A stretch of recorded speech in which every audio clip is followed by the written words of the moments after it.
job, babe. Good job. Keep working hard. I found that nothing in life is worthwhile unless you take risks. Nothing. Nelson Mandela said, "There is no passion to be found playing small and settling for a life that's less than the one you're capable of living." Now, I'm sure in your experiences in school and applying to college and picking your major and deciding what you want to do with life, I'm sure people have told you to make sure you have something to fall back on. Make sure you got something to fall back on, honey. But I never understood that concept, having something to fall back on. If I'm going to fall, I don't want to fall back on anything. I want to fall forward. I figure at least this way I'll see what I'm going to hit. Without consistency, you'll never finish. So do what you feel passionate about. Take chances. Don't be afraid to fail. There's an old IQ test, was 9 dots, and you had to draw 5 lines with a pencil within these 9 dots without lifting the pencil. The only way to do it was to go outside the box. Don't be afraid to think outside the box. Don't be afraid to fail big, to dream big. But remember, dreams without goals are just dreams. Reggie Jackson struck out 2,600 times in his career, the most in the history of baseball. But you don't hear about the strikeouts. People remember the home runs. Fall forward. Thomas Edison conducted 1,000 failed experiments. Did you know that? I didn't know that. Because the 1,001st was the light bulb. Fall forward. Every failed experiment is one step closer to success. You've got to take risks, and I'm sure you've probably heard that before, but I want to talk to you about why that's so important. You will fail at some point in your life. Accept it. You will lose. You will embarrass yourself. You will suck at something. There's no doubt about it. And I know that's probably not a traditional message for a graduation ceremony, but hey, I'm telling you, embrace it, because it's inevitable.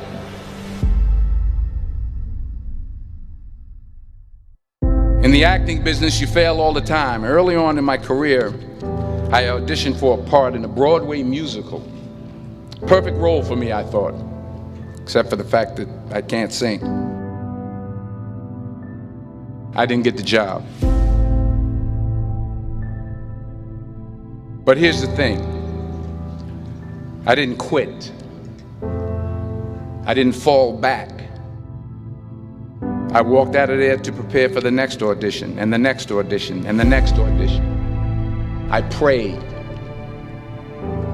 I prayed, and I prayed. But I continued to fail, and fail, and fail. But it didn't matter, because you know what? There's an old saying, you hang around the barbershop long enough, sooner or later you're gonna get a haircut. So you will catch a break, and I did catch a break. Last year, I did a play called Fences on Broadway. But here's the kicker. It was at the Court Theater. It was at the same theater that I failed that first audition 30 years prior. The point is, every graduate here today has the training and the talent to succeed. But do you have the guts to fail? If you don't fail, you're not even trying. I'll say it again. If you don't fail, you're not even trying. To get something you never had, you have to do something you never did. So imagine you're on your deathbed, and standing around your deathbed are the ghosts representing your unfulfilled potential. The ghost of the ideas you never acted on. The ghost of the talents you didn't use. and they're standing around your bed, angry, disappointed, and upset. They say, we came to you because you could have brought us to life, they say. And now we have to go to the grave together. So I ask you today, how many ghosts are going to be around your bed when your time comes?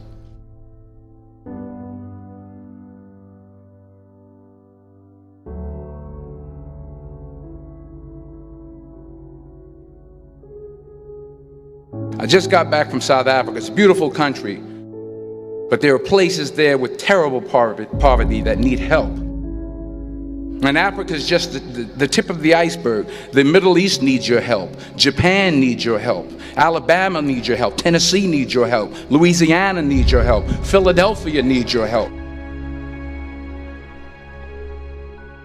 The world needs a lot, and we need it from you.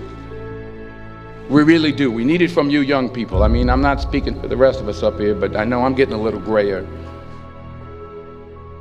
We need it from you, the young people, because remember this. You got to get out there.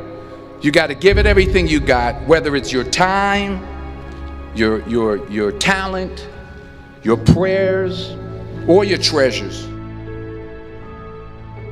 What are you going to do with what you have? I'm not talking about how much you have. Some of you are business majors, some of you are theologians, nurses, sociologists. Some of you have money, some of you have patience, some of you have kindness, some of you have love, some of you have the gift of long suffering. Whatever it is, whatever your gift is, what are you going to do with what you have? All right, now here's my last point about failure. Sometimes it's the best way to figure out where you're going. Your life will never be a straight path. I began at Fordham University as a pre-med student. I took a course called cardiac morphogenesis. I couldn't read it, I couldn't say it, I sure couldn't pass it. So then I decided to go into pre-law, then journalism. And with no academic focus, my grades took off in their own direction. I was a 1.8 GPA. And the university very politely suggested that it might be better to take some time off. I was 20 years old. I was at my lowest point. And then one day, and I remember the exact day, March 27th, 1975, I was helping my mother in her beauty shop. My mother owned a beauty shop up in Mount Vernon. And there was this older woman who was considered one of the elders in the town. And I didn't know her personally, but I was looking in the mirror, and every time I looked at the mirror, I could see her behind me, and she was staring at me. She just kept looking at me. Every time I looked at her, she kept giving me these strange looks. So she finally took the dryer off her head and she said something I'll never forget. She said, "Young boy, I have a prophecy, a spiritual prophecy." She said, "You are going to travel the world and speak to millions of people." And in the years that followed, just as that woman prophesied, I have traveled the world and I have spoken to millions of people through my movies. Millions who up till this day couldn't see me, who up till this day I couldn't see while I was talking to them, and they couldn't see me, they could only see the movie. They couldn't see the real me. But I see you today, and I'm encouraged by what I see. And I'm strengthened by what I see. Because taking risk is not just about going for a job. It's also about knowing what you know and what you don't know. It's about being open to people and to ideas. The chances you take, the people you meet, the people you love, the faith that you have, that's what's going to define you. Never be discouraged. Never hold back. Give everything you got. And when you fall throughout life, remember this: fall forward.